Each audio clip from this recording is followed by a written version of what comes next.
دوستو، کہتے ہیں کوٹ میٹل شریف میں ایک مجذوب تھا جو ہر آتے جاتے بندے سے ایک ہی سوال کرتا رہتا تھا کہ عید کداں، یعنی عید کب ہوگی۔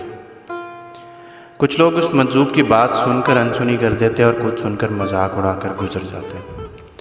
ایک دن حضرت خواجہ غلام فرید رحمۃ اللہ علیہ کا اس جگہ سے گزر ہوا تو اس مجذوب نے اپنا وہی سوال دہرایا، عید کداں، یعنی عید کب ہوگی۔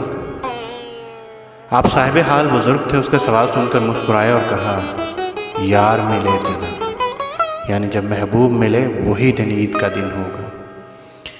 یہ الفاظ سنتے ہی مجذوب کی آنکھوں سے موتیوں کی طرح آنسو جاری ہو گئے اور وہ مزید ترستی آنکھوں سے گویا ہوا، سرکار یار ملے کداں، یعنی محبوب کب اور کس طرح ملے گا۔ حضرت خواجہ غلام فرید نے فرمایا، میں مرے جداں، یعنی جب تمہارے اندر سے میں مرے گی۔ بس یہ فرمانا تھا کہ مجذوب نے کپ کپاتے اور تھر تھراتے ہوئے عرض کیا، حضور میں مرے کداں، یعنی میری میں کس طرح مرے گی۔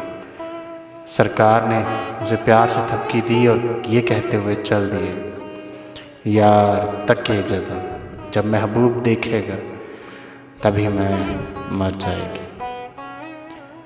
عاشق کی عید محبوب کا دیدار ہے اور یہ دیدار اسے دنیا میں 2 مرتبہ ملتا ہے، پہلی بار جب اس کی میں مرتی ہے اور دوسری بار جب وہ خود مرتا ہے۔